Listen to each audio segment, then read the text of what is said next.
Bəhruz müəllim, ümumiyyətlə Vaşinqton görüşü Azərbaycanın həyatında nə kimi rol oynadı? Yəni Azərbaycan üçün nələr dəyişdi?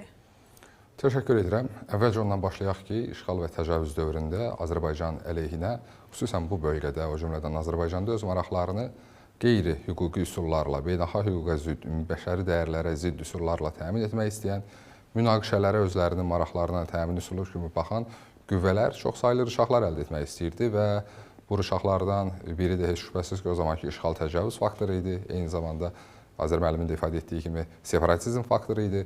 Və sonraki dövrlərdə əlbəttə zamanla Azərbaycan özünün hərbi siyasi gücü hesabına, liderinin qətiyyəti hesabına bu status quo-nu dəyişdi və tamamilə yeni bir dövr başladı. Azərbaycanın işğala təcavüzə son qoyması yeni bir dövr başlatsa da, bu reallıqları qəbul etmək istəməyən kifayət qədər ciddi qüvvələr var idi və bunlardan biri də elə Amerika Birləşmiş Ştatları özü idi.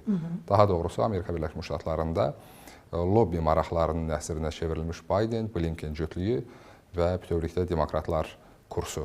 Lakin zaman-zaman Azərbaycan liderinin qətiyyəti hesabına biz dünyaya göstərə bildik ki, dəyişən bu reallıqların dəyişməzliyi artıq ötən dövr ərzində hər kəs üçün bir teoremə çevrilməlidir. Yəni, kənardan kimsə gəlib Azərbaycanın hərbi siyasi yolla yaratdığı reallıqları dəyişə bilməyəcək. Eyni zamanda kimsə kənardan Ermənistana hansısa hərbi siyasi dəstəklə bu bölgədə Azərbaycan əleyhinə hansısa status quo yarada bilməyəcək. Və nəticə etibarilə proseslərin uğurlu inkişafı, o cümlədən Azərbaycanın hələ 2010-cu illərdən etibarən vətəndaş cəmiyyəti institutlarının sağlamlaşdırması, sonraki periodda siyasi-iqtisadi müstəqilliyimizin daha da möhkəmlənməsi, bunlar hamısı bütövlükdə vahid sistematik bir inkişaf yolu oldu və nəticə etibarilə artıq Amerika Birləşmiş Ştatlarında artıq Azərbaycanla uğurlu əməkdaşlıq təcrübəsi olan Tramp hakimiyyətinin yenidən bərqərar olması vəziyyəti bütövlükdə Amerika Birləşmiş Ştatları və Azərbaycan əməkdaşlığı fonunda əlverişli mühitə çevirə bildi. Vaşinqton danışıqlarının və Vaşinqtonda imzalanan sənədlərin uğurlu istiqamətləri çoxdur. Və bunlardan ilk növbədə əgər biz regional sülh sabitlik naminə baxsaq, bu ABŞ-Azərbaycan əməkdaşlığının regional sülhə verəcəyi töhfələr istiqamətindən baxa bilərik. Azərbaycan-Ermənistan münaqişəsinin artıq başa çatmasının dünyanın bir nömrəli güc mərkəzində artıq rəsmən bəyan olunması istiqamətindən baxa bilərik. Bir sözlə, Vaşinqton razılaşmaları ABŞ-Azərbaycan münasibətlərində yeni bir dövr başlatdı. Bu bir. İkincisi, Vaşinqton razılaşmaları Azərbaycanın təşəbbüsləri ilə başlanmış sülh şərtlərinin artıq dünyanın əsas ən mötəbər, cənab İlham Əliyevin nitqində ifadə etdiyi kimi qeyd etsək, faktiki mötəbər bir mərkəzdə rəsmən belə deyək, təsdiqlənməsi idi və yaxud Amerika Birləşmiş Ştatlarının liderinin qismində bu dövlətin qarantor qismində çıxış etməsi idi ki, bu da tamamilə yeni reallıq deməkdir. Yeni reallıq isə ondan ibarətdir ki, artıq bölgədə de facto sülh tədricən de jure sülhə doğru irəliləyir. İkincisi, bu bölgədə qeyri-praqmatik maraqları olanlar və bu istiqamətdə indiyə qədər nisbətən daha çox Amerika Birləşmiş Ştatlarına güvənənlər özləri də artıq Amerika Birləşmiş Ştatlarının Azərbaycanla bərabər hüquqlu tərəfdaşlıqda maraqlı çıxış etdiyini görərək öz o xətlərindən geri çəkilməli oldular. Təsadüfi deyil ki, biz Vaşinqton görüşündən sonra Kopenhagen görüşündə artıq Fransanın geri addım atdığına şahidlik etdik. Bəli. Əlbəttə, bu Fransa tərəfindən geri addım atmaq sayıla bilər, amma digər tərəfdən bu bütövlükdə beynəlxalq hüquqa hörmətin bərqərar olunması idi. Bu, eyni zamanda dövlətlərin suveren bərabərliyinə hörmətin bərqərar olunması idi. Bir sözlə, əslində Vaşinqton görüşü yalnız Azərbaycan-Ermənistan, Azərbaycan-Amerika Birləşmiş Ştatları münasibətləri timsalında yox, bütövlükdə regional təhlükəsizlik aspektindən, həmçinin Azərbaycanın yeni hərbi siyasi güc kimi, orta güc kimi özünü təsdiq etməsi baxımından mühüm tarixi keçid mərhələsidir. Bəhruz müəllim, prezident orada bir məsələyə toxundu. Hətta onu olduğu kimi istəyərdim ifadə eləyəm. Bildirdi ki, dünyada beynəlxalq hüquq deyilən, belə deyək ki, bir məsələ yoxdur. Güc var, əməkdaşlıq var, müttəfiqlik var. Bununla Azərbaycan prezidenti hansı mesajı verdi? Əslində, dövlət başımızın bu eyni məzmunda səsləndirdiyi ilk fikir və səsləndirdiyi ilk ritorika deyil. Daha öncəki dövrdə biz praktik olaraq beynəlxalq hüququn nə qədər gücə tabi qaldığını şahidlik etmişik. Düzdür, biz konstitusiyon niyyət olaraq beynəlxalq hüququn aliliyinə həmişə hörmətlə yanaşmışıq. Eyni zamanda biz konstitusiyamızın 10-cu maddəsində açıq formada ifadə etmişik ki, başqa dövlətlərlə münasibətlərimizi beynəlxalq hüququn ümumi tanınmış normalar əsasında qururuq. Lakin çox təəssüflər olsun ki, beynəlxalq hüquq, o cümlədən BMT nizamnaməsi bugün o qədər ikinci, üçüncü, hətta dördüncü, beşinci dərəcəli məsələlərə çevrilib ki, və nəticə etibarilə bugün artıq hüququn yox, gücün hüququndan danışırıq. Və bu mənada Azərbaycan prezidentinin Azərbaycan tarixində əsas rolu həm də ondan ibarətdir ki, Azərbaycanı yalnız hüququn gücünü arzulayan tərəfdən gücün hüququnu diktə edə biləcək tərəfə çevirə bilib. Və biz əlbəttə 30 il ərzində sülhə sadiq qalmışıq, beynəlxalq hüquqa sadiq qalmışıq. Müharibə dövründə belə biz beynəlxalq hüquqa sadiq davrandıq. Nəticə etibarilə beynəlxalq hüquqa bizdən başqa sadiq davranan olmadı. Ermənistanı heç kim işğalçılıqda günahlandırmadı, amma əvəzində Azərbaycanı, Ermənistanı blokadiya almaqda günahlandırıb, bizə qarşı azadlığa dəstək haqqında, bəli, 9-7-ni qəbul etdilər. Sonrakı dövrlərdə Azərbaycanı birmənalı şəkildə inandırmağa çalışırdılar ki, bir şey edə bilməyəcəksiniz, o torpaqlardan əlinizi üzün, Qarabağdan əlinizi üzün, Şərqi Zəngəzurdan əlinizi üzün və s. Yəni, bütün bunlar əslində Azərbaycan praktik olaraq yaşadı ki, beynəlxalq hüquq yalnız lazım olan anda vasitə kimi istifadə olunur. Amma Azərbaycan bir daha deyirəm, heç vaxt beynəlxalq hüquqa zidd addım atmayıb. Bəli, beynəlxalq hüquq, əgər beynəlxalq hüquq rəhbər tutularsa, BMT Nizamnaməsinin 51-ci maddəsi bizə vətən müharibəsini hətta başlamağa imkan verirdi. Baxmayaraq ki, biz müharibə başlamadıq, amma müharibə davam edərkən yenə beynəlxalq hüquq, xüsusən beynəlxalq humanitar hüququ rəhbər tutaraq bir nəfər də olsun və bir nəfər də olsun mülki şəxsi hədəf almadan, bir dənə də olsun mülki obyekti hədəfə almadan, hərbiləşməmiş obyekti hədəfə almadan biz müharibədə qalib gəldik. Bu beynəlxalq humanitar hüquq dərsi idi dünya üçün. Daha sonraki dövrlərdə elə cənab prezident həmin müsahibəsində də ifadə etdi ki, Trump özü cənab prezidentdən soruşub ki, bəs güclüydünüz, niyə dayandınız?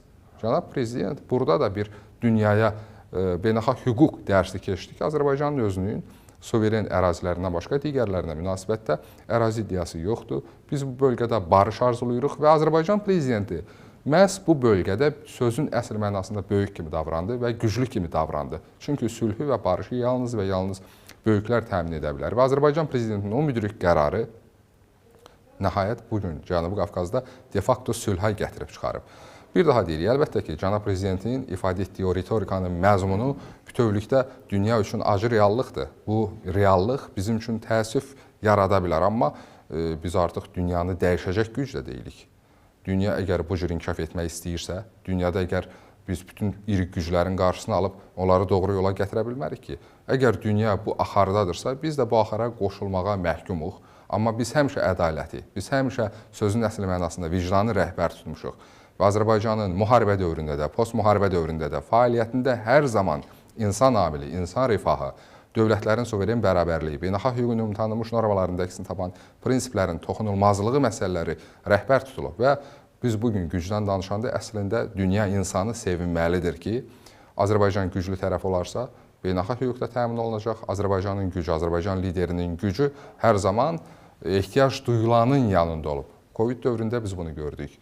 Afrika ölkələrinə yardımlardan tutmuş, sonraki dövrlərdə, yəni bütün bunların fonunda bəli, bu nə qədər acı reallıq olsa da, beynəlxalq hüququn bir kağız parçası olması, Azərbaycanın liderinin ifadə etdiyi kimi biz o BMT nizamnaməsindəki o kağız üzərində yox, torpaq üzərində yaşayırıq. Bax, belə bir reallıqlar fonunda sevindirici hal isə ondan ibarətdir ki, biz bu proseslərlə ayaqlaşa biləcək gücə çevrilmişik. Bəhruz müəllim, Azərbaycan prezidenti Fələstinin belə deyək ki, timsalında qeyd elədi ki, ərəb ölkələrinin məsələlərini ərəb ölkələri özləri həll etməlidir. Bunu ümumiyyətlə prezidentin bu mesajını necə dəyərləndirmək olar? Burada o hansı mesajı verir? Siz də Azərbaycan kimi öz müqəddəratınızı həll edin, sizə kənar bir ölkələr, təşkilatlar kömək etməyəcək demək istədik, yoxsa burada 44 günlük vətən müharibəsində bilirsiniz Fələstinin Azərbaycanı dəstəkləməməsi məsələsi var idi? Əslində, möhtərəm prezidentin bu istiqamətdə çıxışı kifayət qədər adekvat və praqmatik idi. Birincisi, biz heç bir formada beynəlxalq hüququn pozuntusuz sayıla biləcək hər hansı bəyanata şahidlik etmədik. Bu, yalnız və yalnız reallıqların qiymətləndirilməsi idi. Azərbaycan Fələstinlə bağlı mövqeyini istər Xarici İşlər Nazirləri səviyyəsində, istər eyni zamanda Fələstinin Azərbaycanda müvafiq səfirliyinin nümayəndəliyinin açılması ilə bağlı məsələlərdə, eyni zamanda dövlət başçımızın nitqində Azərbaycan öz mövqeyini dəfələrlə ali səviyyədə bildirib. O ki qaldı, Azərbaycanı bu prosesin daha dərininə sürükləmək cəhdləri, hansı ki bu cəhdlərə biz zaman-zaman şahidlik edirik və elə son günlərdə də Amerika Birləşmiş Ştatlarının rəsmisi müvafiq səfir bununla bağlı xoş olmayan bir bəyanat, Azərbaycanın adından sanki bir bəyanat vermişdi. Hansı ki, Azərbaycan Prezidenti dünən müsahibəsində bununla bağlı kifayət qədər aydın məqamları əhatə elədi. Yəni, Azərbaycan beynəlxalq hüquq çərçivəsində bütün proseslərdə özünün maraqlarını, mənafələrini qorumaqla bərabər ümumbəşəri dəyərlərinin də, bütövlükdə ümumbəşəri dəyərlərinin də sarsılmaz müdafiəçisi və beynəlxalq öhdəliklərin icrasına bir mənalı şəkildə məsuliyyətli davranan subyektdir. Lakin Azərbaycanı proseslərin içində Fələstinlə bərabər döyüşən və yaxud Fələstinə qarşı döyüşən tərəf kimi təqdim etmək bu yersizdir.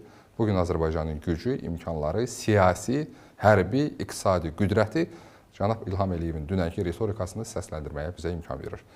Kimsə xüsusi mənəvi bağlar əsasında bizdən nəsə umursa, eyni mənəvi bağlar əsasında biz 30 il ərzində ummuşuq. Əlbəttə bizim İslam dövlətlərinin hamısı ilə kifayət qədər yüksək münasibətlərimiz var.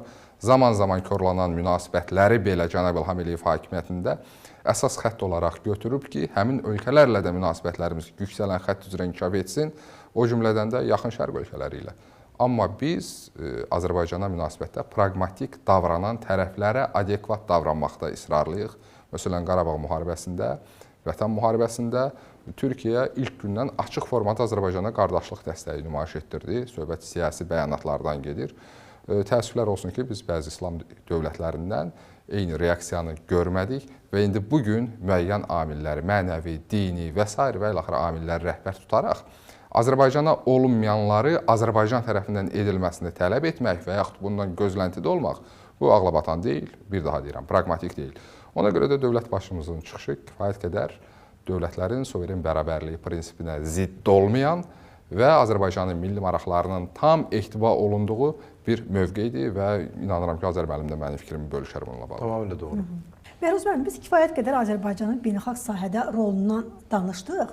İstəyirdim indi daxili məsələlərdən də bir aydınlıq gətirək. Çünki Azərbaycan Prezidenti müsahibəsində daxili məsələlərə də toxundu. Onlardan elə belə deyək ki, məşğulluq proqramına toxundu ki, 100 mindən çox insan məşğulluq proqramından faydalanıb. Ən əsası da şəhid ailələri və qazilərin belə deyək, ev təminatına toxundu ki, heç bir ölkədə belə bir təcrübə yoxdur. İstəyirdim bu məsələyə fikrinizi öyrənək. Tamamilə doğru buyurursunuz. Azərbaycan dövlətinin bilirsiniz ki, hələ Ulu Öndərin şah əsərlərindən biri olan konstitusiyamız qəbul edilərkən biz ali niyyətlərimizi və dövlətin ali məqsədlərini müəyyən edərkən insan amilini, insan rifahını, insan hüquq və azadlıqlarını əsas hədəfimiz olaraq müəyyən etmişik və bu istiqamətdə kifayət qədər köklü işlər görülüb. Bu mənada əlbəttə cənab İlham Əliyevin dünənki nitqində bu istiqamətə xüsusi diqqətin yetirilməsi çox vacib idi. Ümumiyyətlə, dövlət başçımızın ənənəvi yerli jurnalistlərlə müsahibəsi hər zaman bütün sferaları əhatələyir. Bizə dost olan, eyni zamanda bizim qarşımızda dayanan qüvvələrin hər biri bu müsahibələrdən öz necə deyərlər, nəticəsini çıxara bilir. Bu mənada bilirsiniz, sosial sahə elə sahədir ki, dünyanın bütün istiqamətlərində bu istiqamətə problemlər var. Amma ən vacib olan istiqamət dövlətin həmin problemləri həll etmək iradəsi və ortada ciddi bir nümunəsinin olmasıdır. Azərbaycan sosial siyasəti, Azərbaycan Prezidentinin sosial istiqamətdə gördüyü tədbirlər bir mənalı şəkildə çoxları üçün nümunədir. Biz müharibədən yeni çıxmış dövlət olaraq, müharibə zamanında belə heç bir sosial layihədən imtina etməmişik. Ən çətin bizim maliyyə yüklənmələrimizin olduğu dövrləri biz yaşayırıq. İstər neft hasilatı ilə bağlı məsələlərdə bilirsiniz ki, müəyyən geriləmələr var təbii səbəblərdən.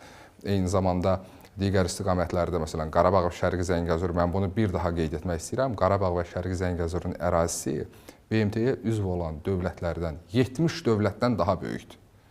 Biz Sloveniya, Livan ölçüdə bir ölkəni yenidən yaradırıq, təsəvvür eləyin, və minalarla zəhərlənmiş bir ərazini.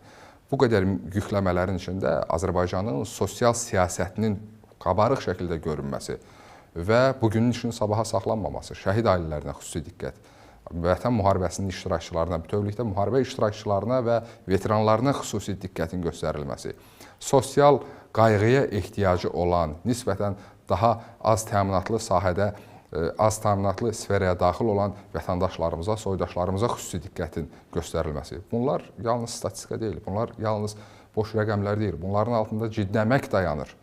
Və belə olan təqdirdə əlbəttə Azərbaycanın danışmağa, Azərbaycan Prezidentinin deməyə sözü var. Biz ortada ciddi Azərbaycan nümunəsi görürük. Bir daha deyirəm, əlbəttə Azərbaycan sosial siyasətə cənab İlham Əliyevin dünənki çıxışına əsasən demək olar ki, Bu həmin çıxış həm də Azərbaycanın sosial istiqamətdə, insan rifahı istiqamətində siyasətinin davamlılığının və tamamilə yeni bir mərhələyə qədəm qoyacağının siqnalı idi.